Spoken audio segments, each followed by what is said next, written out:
Ya, oke, halo, shalom semuanya. Kembali lagi bersama saya Mr. Bagas.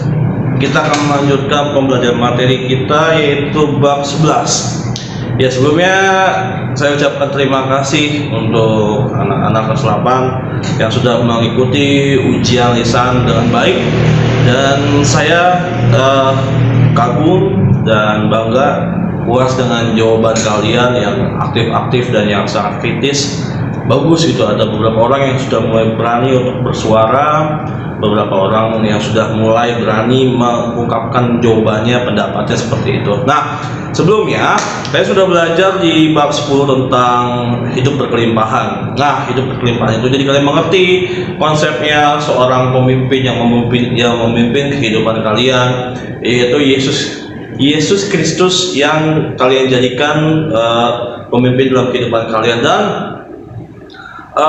memang seharusnya kalian mengikuti Sang Kristus Juru Selamat, karena Tuhan Yesuslah yang tahu kehidupan kalian dan yang merancangkan kehidupan kalian yang indah, dan juga banyak manfaat dan juga banyak sekali yang didapatkan kita di saat mengikuti Yesus gitu. Jadi memang kita selalu senantiasa tetap terus mengikuti Yesus gitu. Nah, seperti kita sudah diselamatkan dan kita pasti diselamatkan, dan yang kedua kita hidup berkelimpah dan Tuhan Yesus memberkati berlimpah-limpah seperti itu. Nah, untuk kali ini ya kita akan memasuki baru bab 11, yaitu mengapa bersyukur gitu. Jadi setelah kalian mempelajari konsep tentang mengikuti Yesus, dan sekarang mempelajari konsep mengapa kalian harus bersyukur seperti itu. Nah, sebelum kalian melanjutkan video ini lebih jauh lagi, buat yang baru bangun silahkan kalian mandi dulu dan kalian sarapan dulu atau makan siang dulu. Dan buat yang belum siap, silahkan kalian siap-siap terlebih dahulu, di pause dulu videonya. Terus kalau sudah siap silahkan di-play kembali. Nah, kalian siapkan buku kalian siapkan diri kalian, dan kalian siapkan Alkitab seperti itu. Dan di pembukaan bab 11 ini kita akan ada pembahasan ayat firman Tuhan, dan juga kita akan ada pembahasan pengantar tentang pendahuluan bab ini. Lalu kita akan ada belajar lagu tentang bersyukur seperti itu. Nah, sebelum kita lanjutkan lagi, kita berdoa. Tuhan Yesus yang baik, terima kasih Tuhan atas karena kasih-Mu dan kemurahan-Mu bagi setiap kami. Tuhan Yesus, ini kami mengucap syukur Tuhan, Engkau yang kami sembah dan kami tinggikan. Saat ini kami mau mulai belajar agama Kristen, yaitu tentang hidup bersyukur Tuhan, dan kami ingin mengetahui lebih lagi tentang Engkau Tuhan Yesus, dan kami mau tetap terus belajar bersyukur. Tuhan Yesus, Kau berikan kami kepintaran dan juga kecerdasan, Kau rapi bibir mulut hamba-Mu yang kami menyampaikan setiap firman dan materi yang akan disampaikan oleh setiap pendengar, dan Engkau berikan telinga dan Engkau buka pikiran mereka agar mereka dapat mengerti dan memahami dengan baik. Tuhan Yesus, ampuni atas setiap kesalahan kami dan dosa-dosa kami. Tuhan, kami berdoa di dalam nama Tuhan Yesus, haleluya, amin. Oke, langsung saja dibuka buku kalian di halaman 84. Nah, di halaman 84 ini kalau kalian sudah melihatnya, itu ada 3 pokok ayat firman Tuhan, yaitu ada di Amsal 17 ayat 22, lalu ada Filipi 4 ayat 4-7, lalu ada di 1 Tesalonika 5 ayat 18. Nah, kita akan membaca satu persatu ya. Di buku ayat sudah ada Amsal 17 ayat 22, beginilah firman Tuhan. Hati yang gembira adalah obat yang manjur, tetapi semangat yang patah mengeringkan tulang. Nah, ini seperti ada lagunya. Hati yang gembira adalah obat yang manjur seperti obat. Nah, seperti itulah kira-kira. Nah, kalau kalian mengetahui lagu ini ya bagus gitu. Ini ada lagunya. Pokoknya bersyukur itu identik dengan yang namanya hati yang gembira gitu. Orang kalau udah bersyukur pasti hatinya gembira, mengikut gitu. Nggak mungkin orang yang hatinya gembira tapi dia nggak bersyukur gitu. Ya sangat mustahil gitu ya. Hati kita gembira, tapi kita nggak bersyukur akan kehidupan kita, akan apa yang kita punya, kan jadi bersungguh-sungguh dan mengeluh gitu. Jadi hidup bersyukur dengan hati yang gembira itu saling berikatan, berkaitan, berkolerasi seperti itu. Jadi bersyukur membuat hati gembira, hati gembira pasti bersyukur gitu. Hati gembira pasti bersyukur, bersyukur membuat hati gembira seperti itu. Ingat ya konsepnya, di saat kita bersyukur membuat hati kita gembira. Nah, kalau hati kita gembira, pasti kita bersyukur seperti itu. Nah, Filipi 4 ayat 4-7 beginilah firman Tuhan, bersukacitalah senantiasa dalam Tuhan. Sekali lagi kukatakan, bersukacitalah. Hendaklah kebaikan hatimu diketahui semua orang. Tuhan sudah dekat.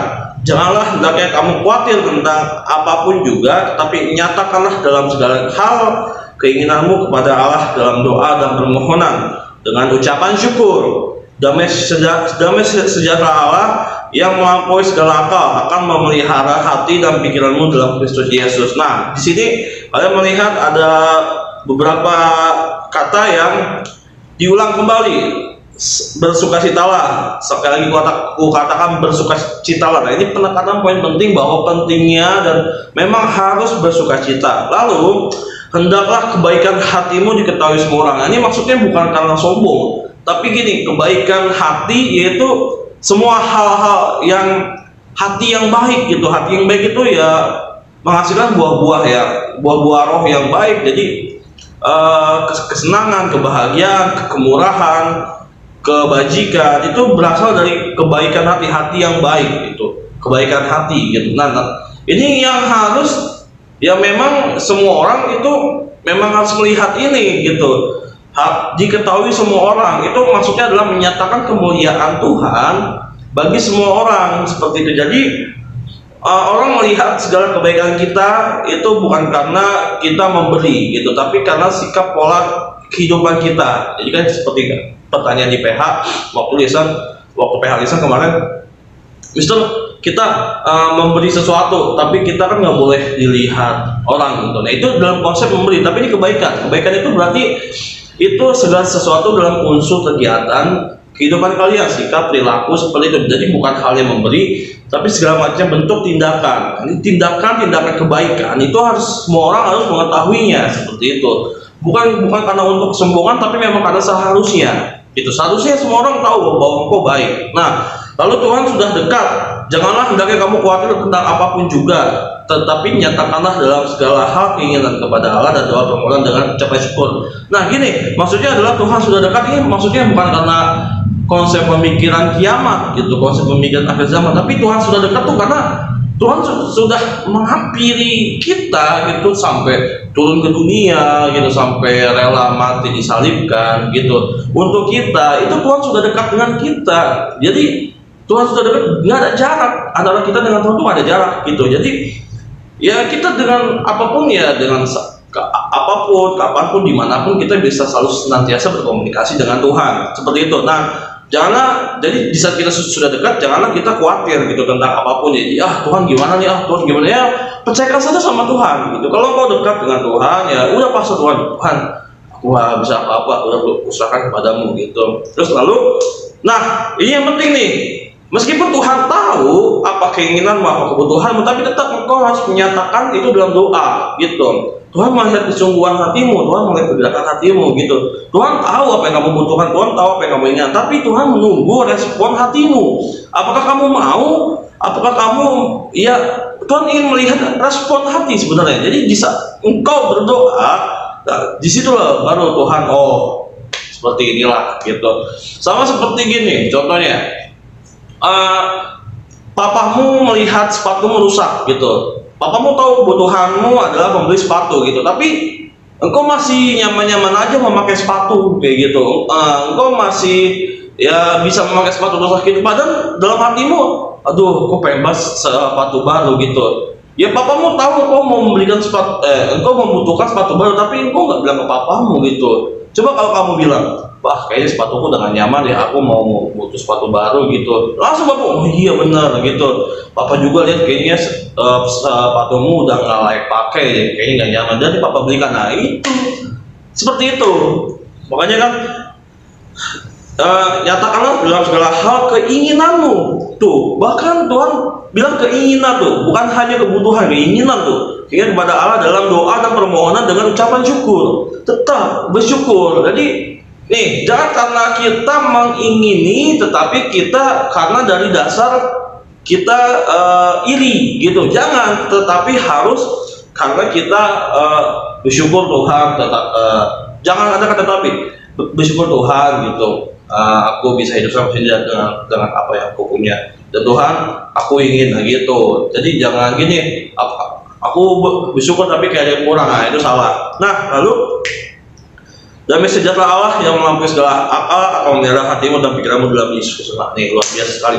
Nah, 1 Tesalonika 5 ayat 18, mengucap syukurlah dalam segala hal, sebab itulah yang dikehendaki Allah dalam Yesus bagimu. Nah, dalam segala hal apapun, dalam segala ya kalian dalam sedih, senang, galau, bahagia apapun, harus tetap bersyukur. Seperti itu.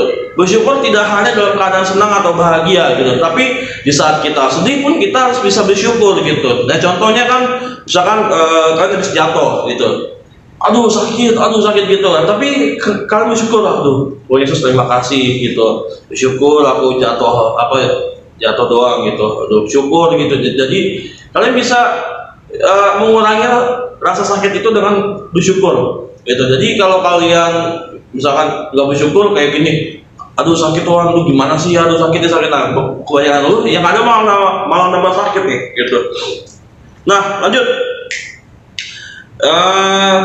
Berdoa dan menyanyi gitu. Nah, nanti kita akan tutup ini dalam sebuah lagu. Nanti akan ada lagu, kita akan menyanyikan sebuah lagu. Nah, tapi kita masuk ke pengantarnya dulu. Seperti itu, pengantarnya, bersyukur menurut Kamus Besar Bahasa Indonesia atau KBBI adalah berterima kasih kepada Allah, berterima kasih kepada Sang Pencipta.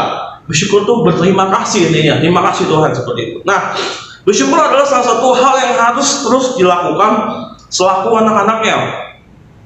Jika kau anak Allah, jika kau anak Kristus, jika kau pengikut Kristus, yang seperti sudah dipelajari di bab sebelumnya, yaitu hidup berkelimpahan, yaitu dengan cara mengikuti Kristus. Jika kau pengikut Kristus, senantiasalah engkau selalu bersyukur, seperti itu. Namun demikian ternyata tidak mudah untuk bersyukur. Nah ini yang menjadi problema kebanyakan setiap manusia, yaitu sulitnya adalah sebagian orang merasakan sulitnya untuk bersyukur itu terutama ketika menghadapi hal-hal yang tidak diharapkan, jadi tidak sesuai dengan kenyataan seperti itu. Lalu yang menimbulkan kepedihan, sakit, amarah seperti itu. Jadi yang sudah saya kasih contoh gitu. Jadi kayak kita tiba-tiba di luar kenyataan gitu, terus tiba-tiba kan berharapnya dapat nilai raport bagus nih, sudah usaha dan semaksimal mungkin, tapi kenyataannya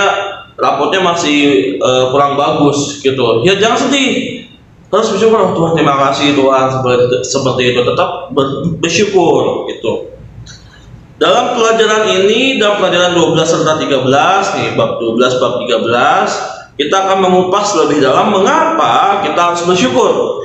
Bila kita sudah memahami alasan mengapa kita bersyukur, jika kita sudah mengerti, maka kita diharapkan untuk lebih sering mengucap syukur, bahkan menjadikan bersyukur ini sebagai sikap hidup kita yang diwujudkan dalam keseharian. Jadi, jika kita sudah mengerti makna bersyukur ini, jadikan selalu senantiasa bersyukur ini menjadi gaya hidup kalian. Apapun kondisi kalian, baik dalam keadaan sedih, suka, duka, senang, itu kan harus bersyukur. Terima kasih, kayak lagunya. Terima kasih Tuhan untuk kasih setiamu yang ku alami dalam hidupku. Terima kasih Yesus untuk kebaikanmu sepanjang hidupku. Katakan terima kasih kan. Terima kasih Yesusku buat anugerah yang Kau beri, sebab hari ini Tuhan adakan bersyukur bagimu. Nah seperti itu. Jadi selalu mengucapkan terima kasih dalam keadaan apapun. Jika kalian lagi sedih, galau, atau sedih habis diomelin papa, atau nggak sedih habis kehilangan apa, tetap Tuhan terima kasih, Tuhan terima kasih. Tetap katakan Tuhan terima kasih, Tuhan terima kasih, Tuhan.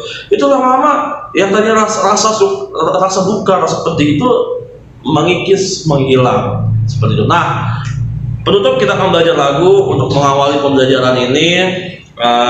Ini adalah video pembuka. Lagunya bersyukur, ku bersyukur. Nah, ini saya main gitar. Yang tahu lagunya silahkan kita nyanyi bareng.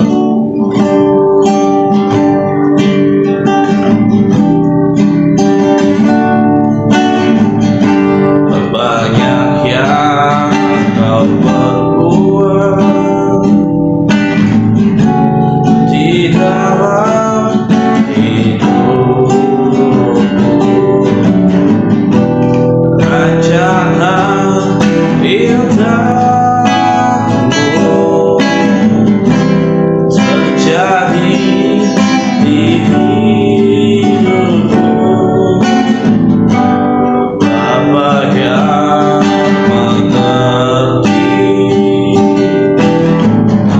segala yang ku perlu, kasih-Mu sempurna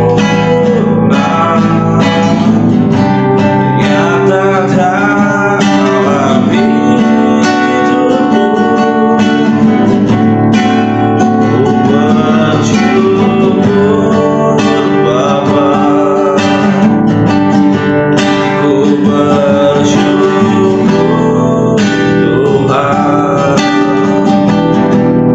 buat kasih setiamu di dalam hidupku. Ku bersyukur,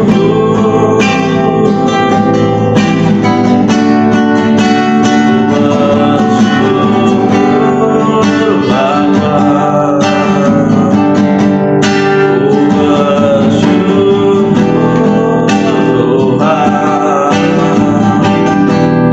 buat kasih setiamu di dalam hidupku. Ku bersyukur Tuhan. Katakan ku bersyukur Bapa, bersyukur Bapa,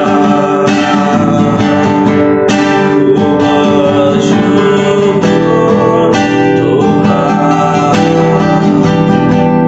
buat kasih setiamu di dalam hidupku. Ku bersyukur Bapa, ku bersyukur Tuhan, buat kasih setiamu di dalam hidupku. Ku bersyukur Tuhan. Ya seperti itu lagunya. Kita selalu senantiasa bersyukur pada Tuhan.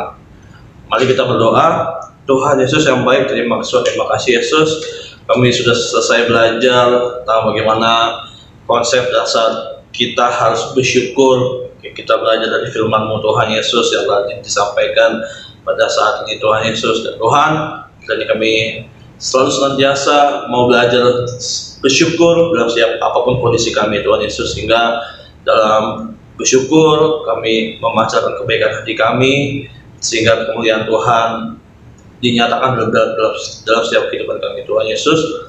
Kami berdoa untuk sekolah Danbi, Kau berkati guru-guru Danbi, Kau berkati orang tua para murid, dan Kau berkati anak-anak peserta didik Danbi Tuhan Yesus. Ampunlah ada setiap kesalahan kami dan dosa-dosa kami Tuhan. Kami berdoa dalam nama Tuhan Yesus. Amin. Oke, cukup sekian dan terima kasih. Tuhan Yesus memberkati. God bless you.